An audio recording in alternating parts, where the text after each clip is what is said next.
Salatu wassalamu ala asyrafil anbiya wal mursalin sayyidina maulana Muhammadin wa ala alihi wa sahbihi wasallam ajma'in. Al-fadilah hadirin Nabi Muhammad sallallahu alaihi wasallam wa ali azwaji dzurriyyati wa ahli baiti tayyibin wa tahirin sallallahu alaihi wasallam ila walidina wa ummati wa ummatikum wa ummatin wa khususan ila mu'allim ahli al-kitab Syekh Abdurrahman Siddiq bin Muhammad Afif Al-Banjari nafa'ana bihi wa bi 'ilmihi fid darin alamin. Bismillahirrahmanirrahim. Ali zani wa lakinni sallallahu alaihi wasallam wa ala mana wa salafun salih al-Fatihah. A'udzu billahi minasy syaithanir rajim. Bismillahirrahmanirrahim. Alhamdulillahi rabbil alamin. Ar-Rahmanir Rahim. Maliki yaumiddin. Iyyaka na'budu wa iyyaka nasta'in. Ihdinas siratal mustaqim. Shiratal ladzina an'amta 'alaihim ghairil maghdubi 'alaihim waladdallin. Amin. Bismillahirrahmanirrahim. Alhamdulillah rabbil alamin wassalatu wassalamu ala asyrafil anbiya wal mursalin sayyidina maulana Muhammadin wa ala alihi wa sahbihi wa barik wasallam ajma'in. Asyhadu an la ilaha illallah wahdahu la syarika lahu wa asyhadu anna Muhammadan 'abduhu wa rasuluhu. Allahumma shalli ala sayyidina Muhammad al-Fatih lima ughliqa wal khatim lima sabaqna salahak bil haq wal hadi ila siratikal mustaqim haqqa qadri miqdarihi al-'azim. وإذا تعلم نفع الانتفاع والتذكر والتذكير والإفادة والاستفادة والحث على التمسك بكتاب الله وسنة رسوله والدعاء إلى الهدى والدلالة على الخير ابتغاء وجه الله مرضي وقربه وثوابه سبحانه وتعالى. قال المؤلف رحمه الله تعالى نفعنا به وبعلومه في الدارين آمين.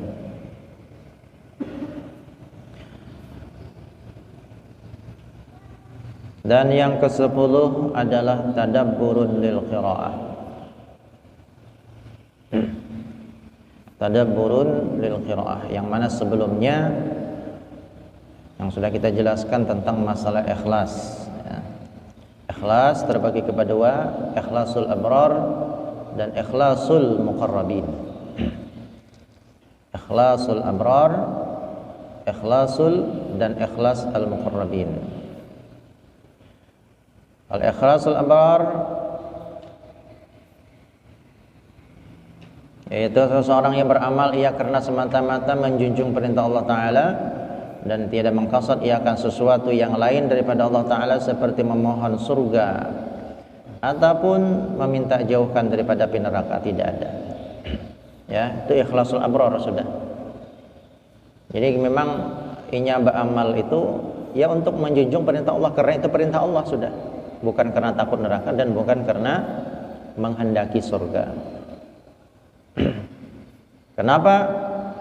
Karena kalau kita beribadah karena atas takut kepada neraka ataupun berharap kepada surga, kata ulama, seandainya surga itu kada diciptakan Allah Ta'ala ataupun neraka itu kada ada, niscaya kita kada ibadah.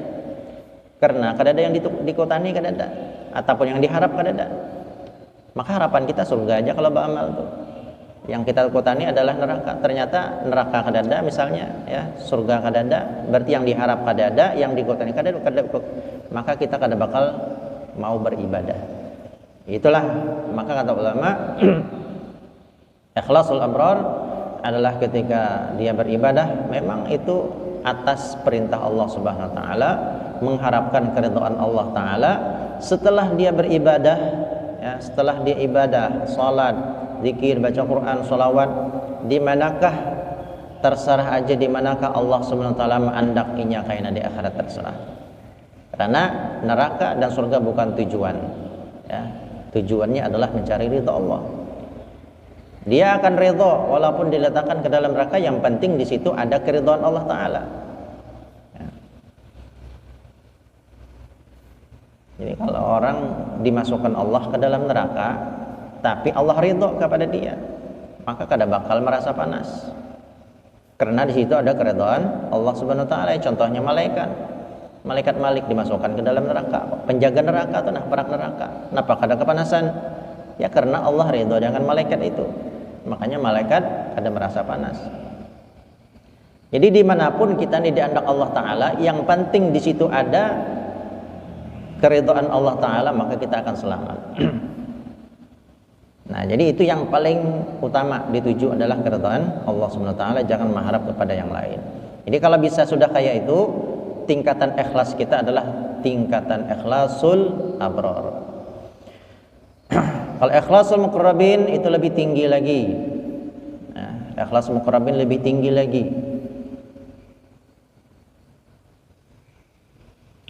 Yaitu ikhlas orang yang hampirkan kepada Allah Ta'ala, yaitu seseorang yang beramal dan ia tiada daya mengaku dan tiada merasa dengan asah ikhtiarnya di dalam ma'rifatnya. Hanya saja dipandangnya amalnya itu semata-mata dengan diamalkan oleh Allah Subhanahu Wa Ta'ala. Ini ikhlas muqarrabin sudah. Inya merasa kada beramal, inya merasa kada berbuat. Ketika inya takbir, inya kada bakal mampu takbir kecuali digerakkan oleh Allah Subhanahu Wa Ta'ala. Inya kada kawa sujud kecuali digerakkan Allah Ta'ala. Bahkan inya kada bakal bisa sholat kalau seandainya kada dikehendaki Allah Ta'ala untuk sholat. Jadi semuanya kita ini milik Allah Subhanahu Wa Ta'ala. Kedipan mata saja kita pun, ya, kedipan mata kita itu kalau Allah kada berkehendak, Allah kada berkehendak mata kita berkedip, maka mata kita kada bakal bisa berkedip. Maka memang ada kisahnya orang yang matanya kada berkedip, bahkan sampai seminggu kada berkedip. Nah, seminggu kada berkedip mata. Ini menunjukkan apa? Berkedip mata itu atas kuasa Allah Subhanahu Wa Ta'ala. Kalau Allah kada menghendaki matanya berkedip, maka kada bakal bisa berkedip sampai Allah menghendaki matanya itu bisa berkedip pulang. Nah, ini kita rasakan semua apa yang kita gawi, apa yang kita gerak, bahkan lintasan hati kita tidak akan bisa kita lakukan kecuali atas kuasa Allah Subhanahu Wa Ta'ala, atas kehendak Allah Subhanahu Wa Ta'ala. Maka cara yang seperti ini merasakan ya, semuanya adalah milik Allah Subhanahu Wa Ta'ala adalah sedikit demi sedikit akan menggeser keikhlasan kita menuju ikhlasul muqarrabin. Tapi kalau kita masih merasa aja gawian-gawian kita, ya, yang merasa bergerak kita, yang merasa berjasa itu kita, yang merasa bebacaan itu kita, nah ini belum sampai kepada ikhlasul muqarrabin. Sama dalam hal sehari-hari kita juga, keseharian kita. Kalau kita masih merasa ibaratnya usaha kita yang memberikan manfaat, ya, ataupun kita masih merasa kita ini yang berjasa, masih merasa kita yang bisa, masih merasa kita yang mampu, masih merasa kita yang pintar. Nah, ini jauh kepada ikhlasul muqarrabin. Ini kada bakal bisa orang yang kaya ini sampai kepada maqam ikhlasul muqarrabin. Maka sedikit demi sedikit kita belajar, ya, belajar sedikit demi sedikit. Memang kada kawa langsung full, kada kawa.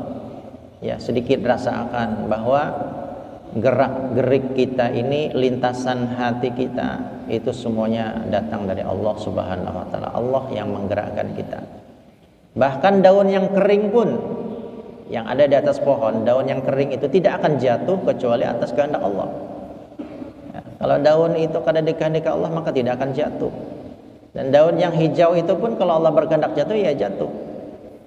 Makanya banyak aja kita melihat daun yang hijau itu keguguran banyak. Ya, karena Allah berkehendak. Padahal kalau menurut akal kita yang hijau itu kada tergugur karena dia masih kuat pingkutannya. Tapi banyak aja daun yang masih hijau sudah gugur. Itulah Allah menunjukkan kekuasaannya. Yang hijau aja bisa digugurkan Allah Ta'ala, apalagi yang kering. Allahu khalaqakum wa ma ta'malun, dan Allah lah yang menciptakan kalian, dan apa yang kita gawi ini diciptakan oleh Allah Subhanahu Wa Ta'ala. Tapi yang jelas catatan kita sebagai i'tikad Ahlus Sunnah wal Jamaah, walaupun kita mengakui kita ini semuanya apapun gerak-gerik kita datang dari Allah Subhanahu Wa Ta'ala, memang i'tikad Ahlus Sunnah wal Jamaah. Tapi juga kita harus jangan sampai terjatuh kepada akidah Jabbariyah. Ya, akidah Jabbariyah yang mana manusia itu hanya seperti wayang. Karena kalau kita beriktikad ya seperti iktikadnya Jabariyah, akhirnya kalau kita menyuntan pun wah ini kehendak Allah sudah. Kita maksiat kehendak Allah. Kita nih kada sembahyang kehendak Allah juga menghendaki aku kada sembahyang. Nah, kada puasa Allah juga kehendak nih aku kada puasa.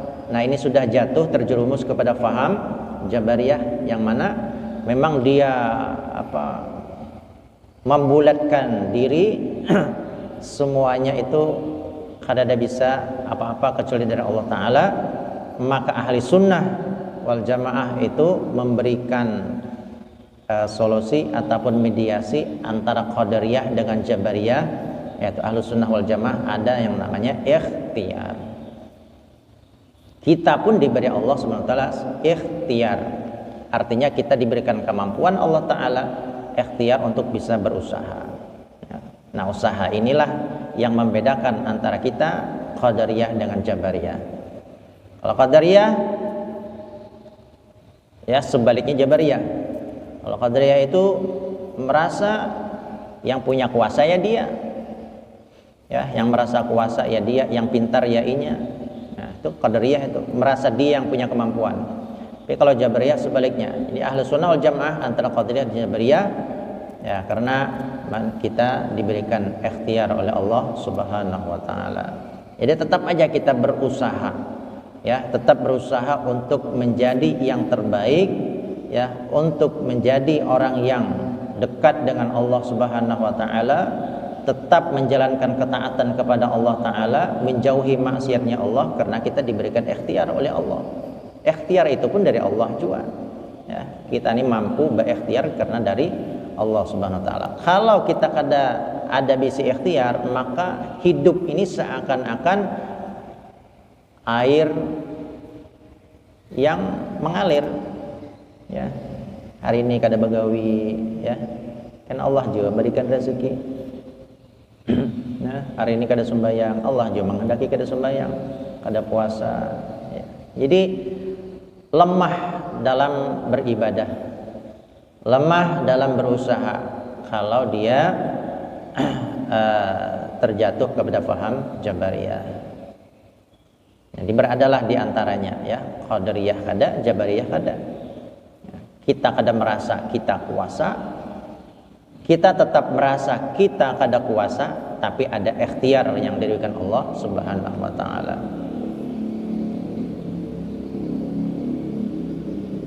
Nah, ikhlasul muqarrabin yang kayak gitu. Ya. Dia merasa semuanya adalah milik Allah Subhanahu wa taala, gerak-gerik dia, kehendak dia adalah milik Allah Subhanahu wa taala, maka sesuai dengan ucapan wa iyyaka nasta'in, ya, iyyaka nasta'in, kepadamu lah ya Allah kami meminta. Ya, kita minta pertolongan ya lawan Allah aja. Inya kada meminta lawan makhluk.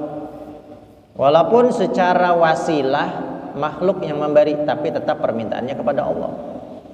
Nasi habis minta lawan Allah, ya Allah ulun hari ini baras habis, ulun minta lawan pian ya Allah. Bukannya baras itu turun dari langit kada, tapi tetap dibarengi dengan ikhtiar, usaha. Ya Allah ulun hari ini minta baras, usaha, ya berusaha karena Allah memberi baras melalui usahanya tadi. Ya, ulun kehabisan duit ya Allah hari ini ulun minta lawan pian, tetap dibarengi dengan usaha. Ya, maka dengan usaha Allah memberikan rezeki melalui usahanya tadi, dengan wasilah usaha.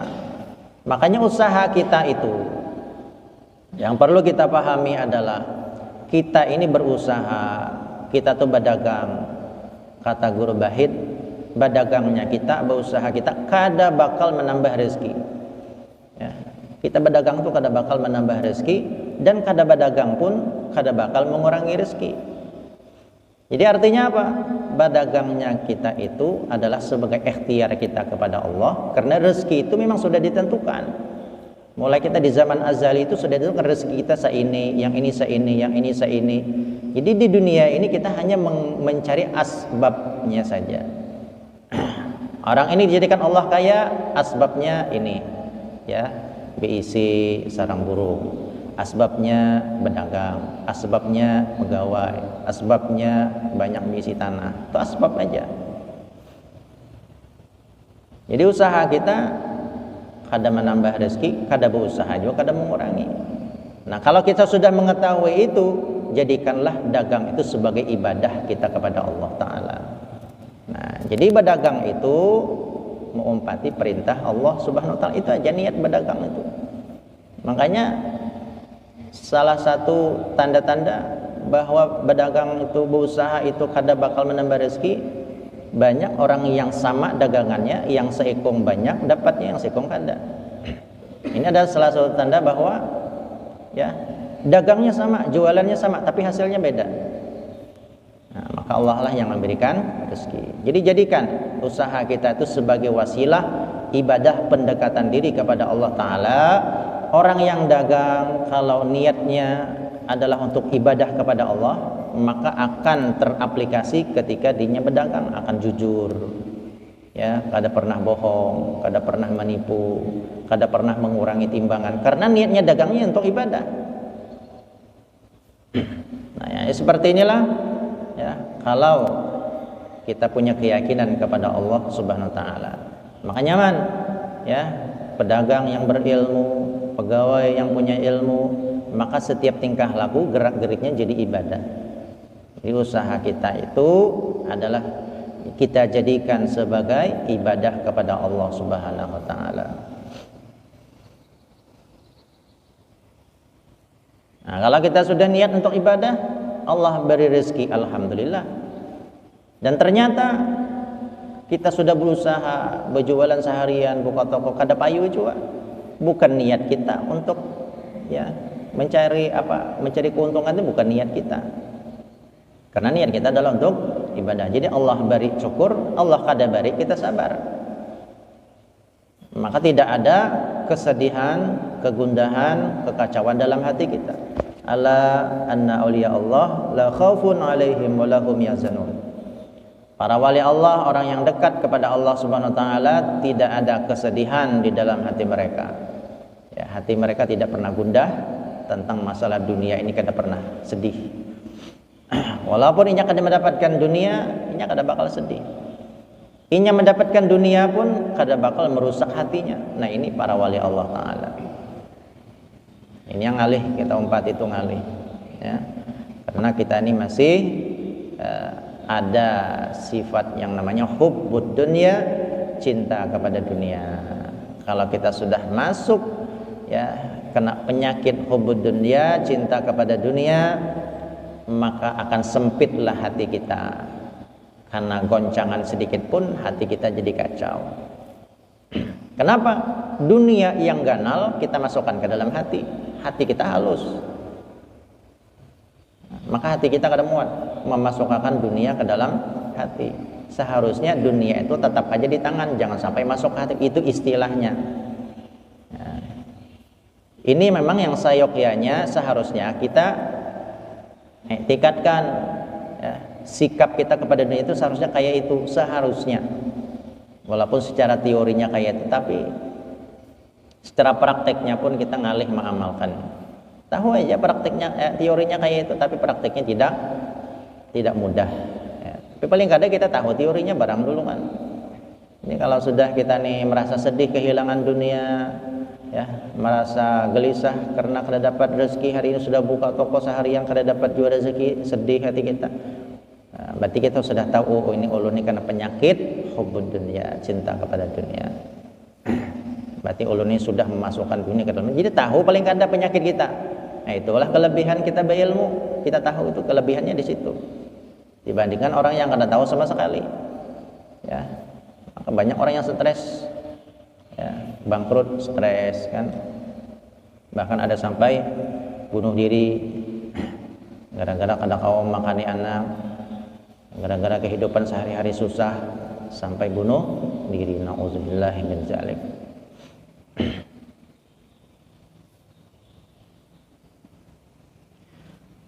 Dan yang ke-10 adalah tadabbur lil qiraah. Nah, itulah perbedaan antara ikhlas abrar dan ikhlasul muqarrabin. Tadabburun lil qiraah yaitu memikirkan dan juga membicarakan bagi bacaan yang dibacanya. di dalam sembahyang, maka yaitu lagi akan datang makna bacaan itu insyaallah taala.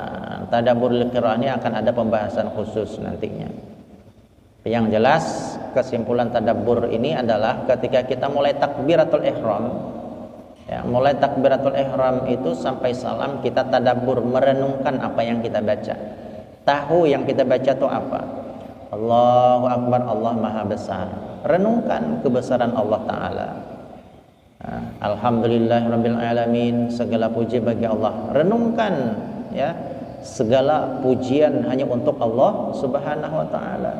Berarti kita sebagai makhluk ini kada berhak dipuji. Karena pujian hanya milik Allah.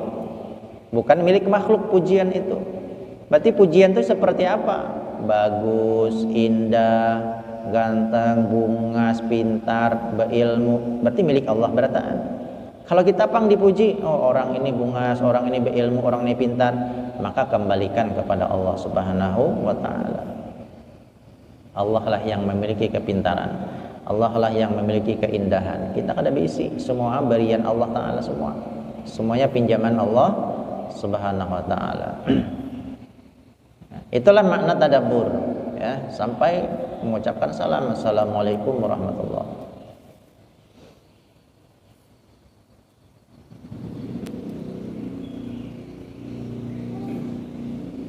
Dan juga yang selanjutnya adalah munajatun lillah.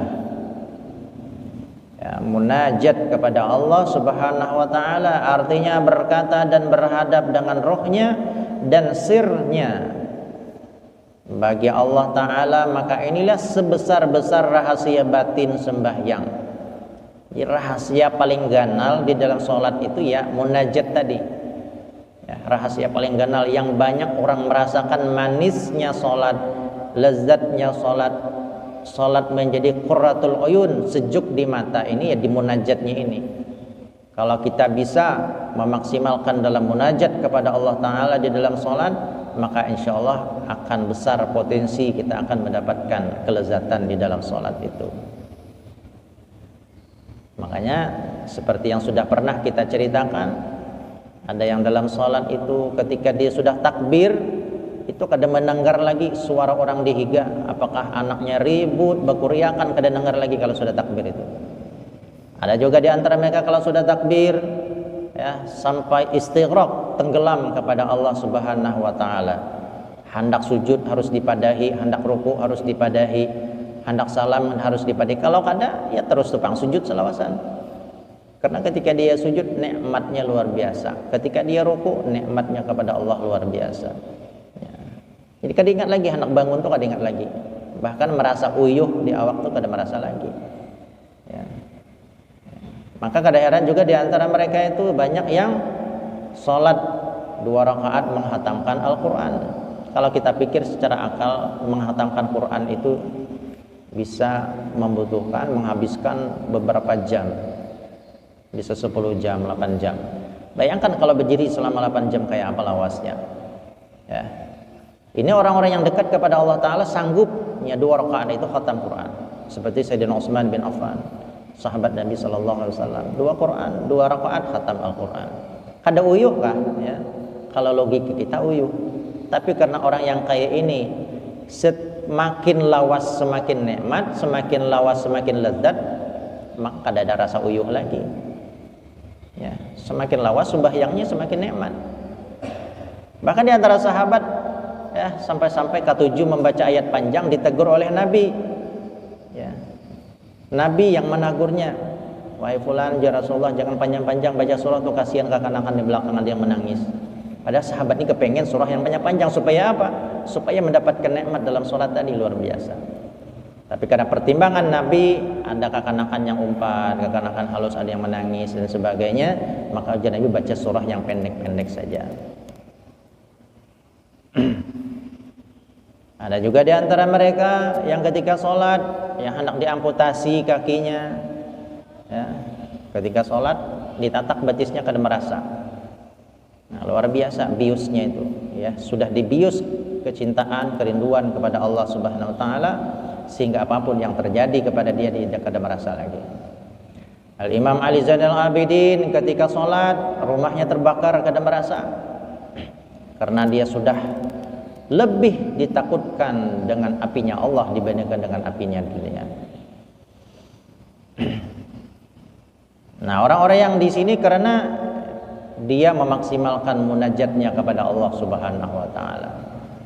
Bahkan orang sekarang pun ada.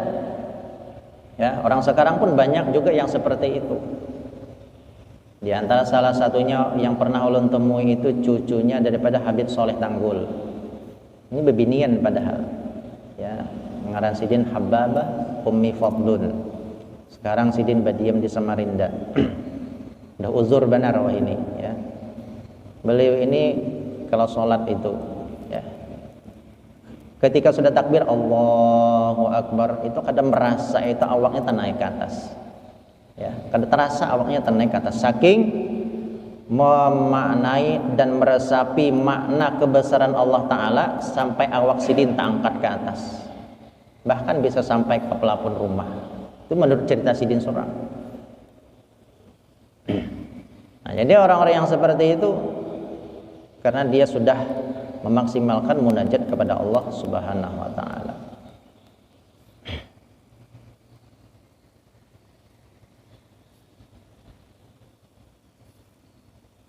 Memang ini yang terberat, ya. Besar rahasianya tapi memang berat untuk digawi.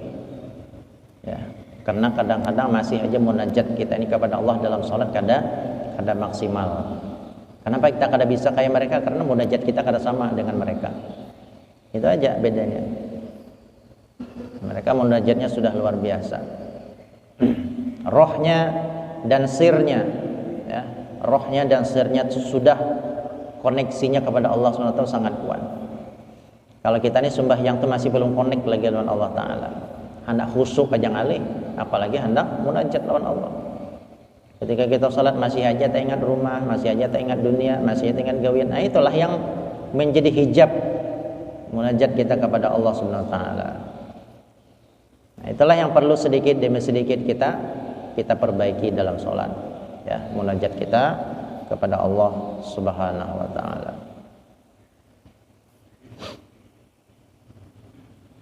Yang artinya berkata dan berhadap dengan rohnya dan sirnya kepada Allah Subhanahu wa taala, maka inilah sebesar-besar rahasia batin sembahyang. Syahdan, hasilnya tatkala engkau ketahui dan engkau amalkan sekalian yang tersebut itu, maka tinggal bagimu 3 perkara yang ia kepala sekalian yang tersebut. Di antara 10 yang kita sebutkan yang penting dalam sholat itu ada 3 kepala di antara 10 itu.